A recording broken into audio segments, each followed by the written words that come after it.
야, 그게 무슨 말이야? 여든폭이나 가져가는 게 말이 되니? 엄마, 왜 그러세요? 어차피 엄마 혼자 계시니까. 이 못된 녀석아. 너 그걸 말이라고 하니? 내가 이틀 동안 허리 휘면서 안녕하세요, 여러분. 오늘도 여러분의 사연을 읽어드리는 시간이 찾아왔습니다. 방금 들으신 대화는 오늘 사연의 한 장면인데요. 67세 문순자님께서 보내주신 내용입니다. 특별히 오늘은 사이다처럼 시원한 사연인데요. 시어머니와 며느리 그리고 김장을 둘러싼 아주 특별한 복수극. 과연 어떤 이야기일까요? 안녕하세요. 저는 67세 문순자입니다. 이야기를 시작하기 전에 5년 전으로 돌아가 볼게요. 우리 며느리가 처음 우리 집에 왔을 때가 생각납니다. 명절 때였어요. 어머니, 이 김치 정말 맛있어요. 비법이 뭐예요? 그때 며느리는 제 김치를 한 숟가락 먹고는 눈을 동그랗게 뜨면서 물었죠. 우리 며느리가 김치를 좋아하나 보구나. 네, 전 어릴 때부터 김치 마니아예요. 어머니 김치는 정말 특별해요. 나중에 저한테도 비법 좀 알려주세요. 그 말이 그렇게 기뻤나 봐요. 바로 앞치마를 가져와서 며느리를 부엌으로 데려갔죠. 자, 이것 말이야. 우리 집안 대대로 내려오는 비법이야.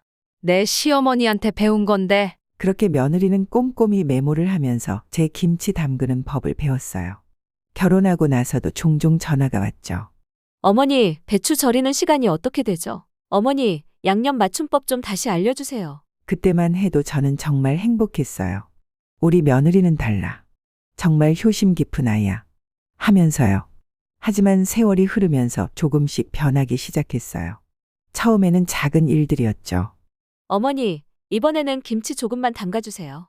저희 냉장고가 작아서. 어머니, 요즘은 맞벌이라 김치 많이 못 먹어요. 그래도 명절 때만큼은 며느리가 김치를 챙겨갔어요. 그것도 한두 통이 아니라 항상 5통씩. 작년 추석에는 재미있는 일이 있었어요.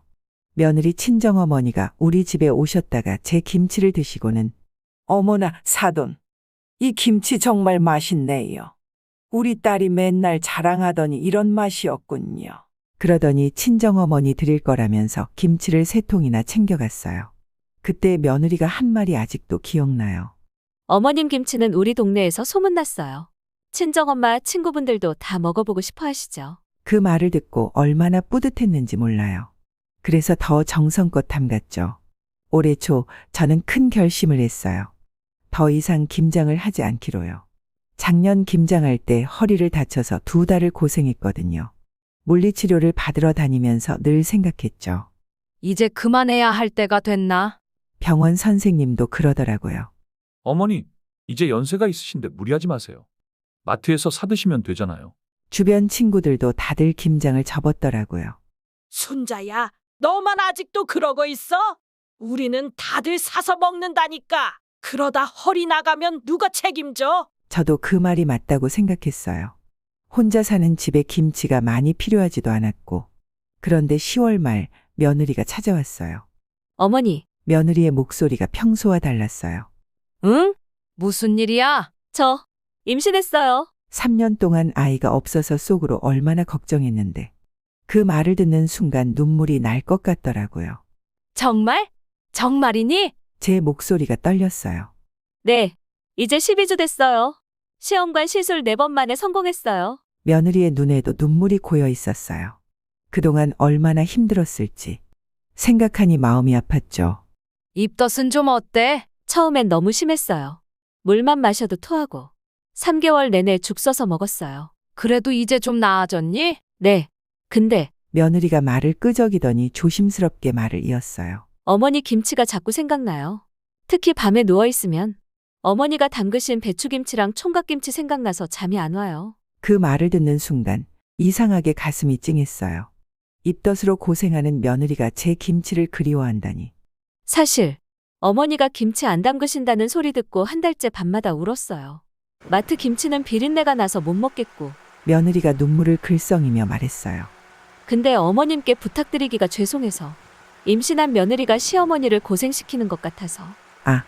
이 말을 듣는 순간 제 마음이 완전히 무너져 버렸죠. 알았어. 할게. 김장할게. 정말요? 어머님, 며느리가 제 손을 꼭 잡았어요. 근데 이번엔 100포기만 하자. 더는 못해. 네, 당연하죠. 제가 옆에서 열심히 도와드릴게요. 이제 입덧도 좀 나아져서. 그때 며느리의 눈빛이 얼마나 반짝였던지. 지금 생각하면 그게 다 연기였나 봐요. 김장 전날 저는 장을 보러 나갔어요. 양념 재료를 사러요. 새벽 5시부터 일어나서 준비했죠. 고춧가루, 마늘, 생강, 젓갈. 전부 제가 늘 가던 가게에서 샀어요. 특히 젓갈집 주인과는 30년 지기예요. 문씨, 이번엔 많이 하나? 아니요, 100포기만요. 이제 나이도 있고 해서. 어이구, 그래도 문신의 김치 맛보려고 기다리는 사람이 얼마나 많은데. 그렇게 장을 다 보고 돌아오는데 한숨이 나오더라고요. 이제 나이도 있는데 잘 알 수 있겠지? 그런데 다음 날 아침 제 생각은 완전히 바보 같은 거였다는 걸 깨달았어요. 김장 당일 아침 7시 제가 막 준비를 시작하려는데 초인종이 울렸어요. 문을 열어보니 사돈댁에서 1톤 트럭을 몰고 오신 거예요. 트럭 뒤에는 절임 배추가 산더미처럼 쌓여 있었죠. 사돈어른, 저희가 절임 배추를 준비했어요. 바깥사돈이 환하게 웃으며 말씀하셨어요. 네? 근데 이게 다 우리 딸이 입덧이 심해서요. 사돈어른 김치를 그렇게 먹고 싶어 하니까 저희가 좀 도와드리려고요. 도와준다는 게 이런 거였나요? 절임 배추만 들고 와서 떠넘기는 게.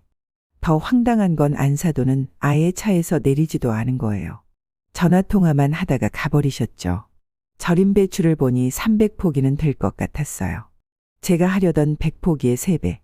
저기 이걸 다 어떻게? 아이고, 사돈어른 솜씨면 문제 없으시죠? 소문난 맛이잖아요. 그리고는 서둘러 가버리셨어요. 뒤에는 절임 배추 산더미만 남겨둔 채. 그래도 며느리라도 도와주겠지 하는 생각으로 시작했어요. 아들 내외가 오전 10시쯤 도착했는데 며느리는 소파에 앉자마자 힘들다며 누워버렸어요. 어머니, 배가 좀 당기는 것 같아요. 조금만 쉬었다가 할게요. 아들은 어떻고요? 며느리 옆에 붙어 앉아서 계속 부채질만 해주는 거예요. 여보, 괜찮아. 너무 무리하지 마. 엄마가 다 알아서 하실 거야. 순간 현기증이 났어요. 이게 뭐 하는 거지? 더 어이없던 건 점심때 둘이 나가버린 거예요. 엄마, 병원에 산모 검진이 있어서요. 금방 올게요. 그리고 저녁이 다 되어서야 돌아왔죠. 이틀 동안의 고통이 시작됐어요. 첫날은 정말 지옥 같았어요. 아침 7시부터 저녁 9시까지 14시간을 서서 일했죠.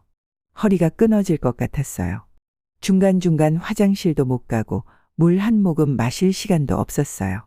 양념을 만들면서 혼잣말이 나왔어요.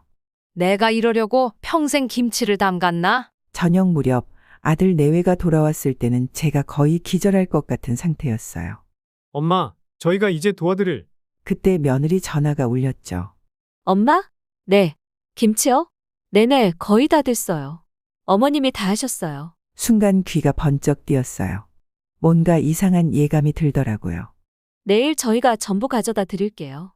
걱정 마세요. 전화를 끄는 며느리가 멋쩍게 웃었어요. 저기 어머니, 저희 엄마가 김치가 떨어졌다고. 아, 그제서야 알았어요. 이 많은 절임 배추가 왜 우리 집에 왔는지. 첫날 밤 잠들기 전에 동네 친구한테 전화가 왔어요. 영수가 오늘 김장한다면서?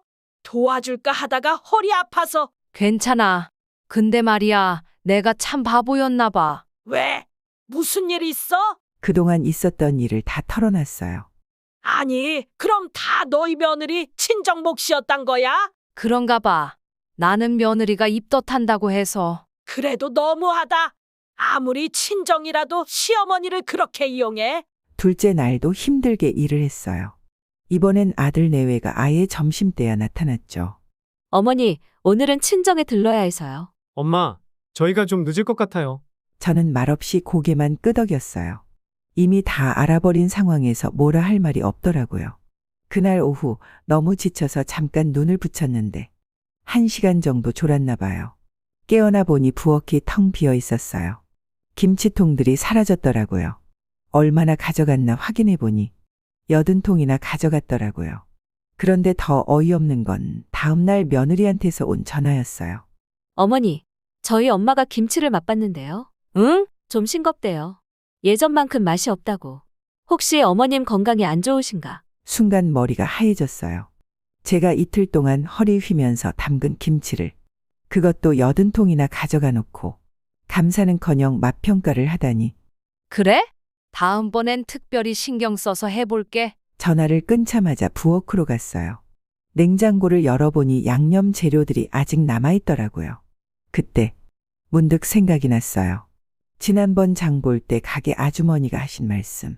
문씨, 이번에 들어온 생강이 아주 강해. 조심해서 써야 돼. 그 순간 제 머릿속에 복수의 계획이 떠올랐어요.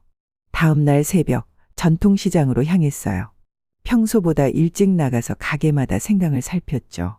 아주머니, 제일 매운 생강으로 주세요. 이 생강 매운맛이 좀 강한가요? 5군데를 돌아다니며 제일 매운 생강만 골랐어요. 보통 김치 100포기에 생강 200g 넣었는데 이번엔 2kg을 샀죠. 어머나, 문씨, 이렇게 많은 생강은 처음 사는 거 아냐? 생강 파시는 아주머니가 놀라서 물으시더라고요. 네. 이번엔 좀 특별한 김치를 담그려고요. 시장에서 마늘도 평소의 2배로 샀어요. 까나리 액젓도 평소보다 많이 사고 집에 돌아와서는 레시피 연구를 시작했어요. 평생 김치를 담그면서 이렇게 골똘히 생각해 본 적이 없었죠. 생강은 곱게 갈지 말고 채 썰어서 넣어야겠다. 마늘도 다지지 말고 큼직하게 썰어야지. 양파도 굵게 썰어서 넣고. 양념을 만들 때는 특히 신경을 썼어요. 보통은 고춧가루를 물에 불려 쓰는데 이번엔 달랐죠. 생강즙을 짜서 그걸로 고춧가루를 불렸어요. 생강은 채 썰어 넣은 것 외에도 곱게 갈아서 양념에 넣고 생강즙으로도 넣고 3번에 걸쳐 생강 맛을 강화했죠. 양념을 만들면서 제 눈도 매워서 눈물이 났어요. 코가 찡했고 목이 따가웠죠. 이 정도면 되겠지. 시험 삼아 양념을 조금 맛봤는데 혀가 얼얼하더라고요. 속까지 타들어가는 것 같은 느낌. 특별한 총각김치를 만들면서 저는 거의 과학자가 된 것 같았어요. 생강이 너무 매워서 먹자마자 알 수 있으면 안 되지. 처음엔 맛있게 느껴지다가 점점 얼얼해져야. 그래서 설탕도 평소보다 많이 넣었어요. 처음에는 단맛이 돌면서 맛있게 느껴지다가 나중에 생강 맛이 확 올라오게요. 양파도 특별히 넣었어요. 평소엔 안 넣는 재료인데 양파의 매운맛이 생강의 매운맛을 감춰주거든요. 나중에 생강 맛이 확 올라올 때쯤 양파 맛도 같이 올라와서 2배로 얼얼하게요. 거기다 청양고추도 썰어 넣었어요. 청양고추의 매운맛은 입안을 먼저 자극하니까 뒤에서 올라오는 생강 맛을 눈치채지 못하게. 겉보기에는 정말 그럴듯했어요. 빨간 양념 사이로 하얀 무가 반짝반짝 빛나고 고명으로 얹은 실파도 예쁘게 올리고 누가 봐도 맛있겠다 소리가 나올 법했죠. 심지어 향도 좋았어요. 양파랑 마늘 향이 먼저 나서 생강 냄새를 완전히 가렸거든요. 이거 맛있겠는데요? 김치를 담그는 동안 옆집 아주머니가 들르셨어요. 그럼요. 이번엔 특별히 정성을 들였어요. 저도 좀 얻어먹어도 될까요? 아이고, 이건 안 돼요. 우리 며느리 친정에서 특별히 부탁한 거라. 사실은 맛을 보시면 바로 들킬까봐 그랬던 거예요. 이번에도 80%는 사돈댁으로 보냈어요. 그리고 기다렸죠. 사흘째 되는 날, 드디어 며느리한테서 전화가 왔어요. 어머니, 목소리가 떨리더라고요. 응? 무슨 일이니? 저희 엄마가 이번에 친구분들을 초대하셨대요. 지난번에 김치가 맛없다고 한 게 미안하셨는지 이번엔 자랑을 하고 싶다고. 속으로 웃음이 나왔어요. 아, 드디어. 그래서 한 분이 드시자마자 숨을 헐떡이시면서 물을 달라고. 다들 얼굴이 빨개지시고 어떤 분은 속이 쓰리다고. 아이고, 걱정 마. 내가 이번엔 특별히 건강식으로 만들었어. 생강이 감기에도 좋고 혈액순환에도 좋잖니? 그날 저녁 사돈께서 직접 전화를 하셨어요. 사돈 어른, 이번 김치가. 어머나, 어떠세요? 특별히 건강을 생각해서 만들었는데. 그게 너무 생강이. 아이고, 제가 일부러 넉넉히 넣었어요. 지난번에 제 김치가 맛이 없다고 하시길래 이번엔 정말 푸짐하게 넣었죠. 생강 2kg나 들어갔어요. 사돈어른 친구분들도 다들 드셨다면서요? 어떻게 평가하시던가요? 지난번처럼 솔직하게 말씀해 주세요. 전화 너머로 긴 한숨 소리가 들렸어요. 죄송합니다.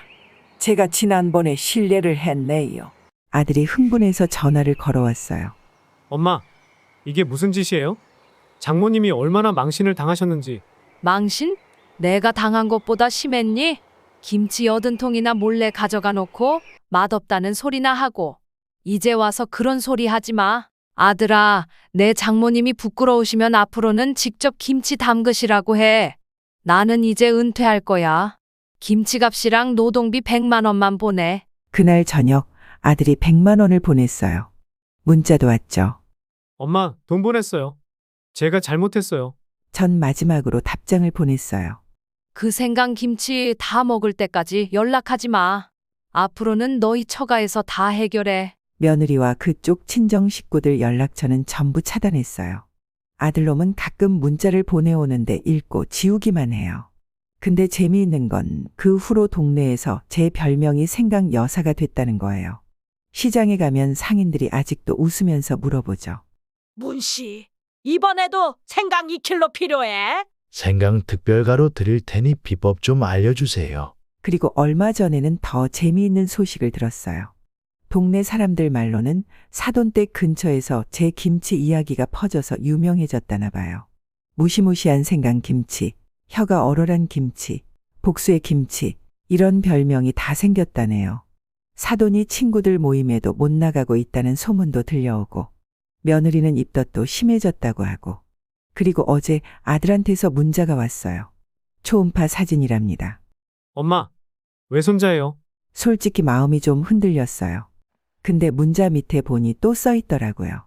엄마가 담가주신 김치, 이제 좀 버려도 될까요? 냉장고에서 자꾸 생강 냄새가. 그 순간 다시 마음이 단단해졌어요. 읽고 바로 지워버렸죠. 아마 그 김치 지금쯤 더 매워졌을 거예요. 생강 김치는 시간이 지날수록 맛이 강해지거든요. 문순자님의 생강 복수국 어떠셨나요? 시어머니의 정성을 무시하고 배은망덕하게 행동한 며느리와 아들, 그리고 가장 매운맛으로 가장 달콤한 복수를 하신 시어머님. 여러분은 어떻게 생각하시나요? 댓글로 여러분의 생각을 들려주세요. 구독과 좋아요 눌러주시고 또 다양한 사연으로 만나길 바랍니다.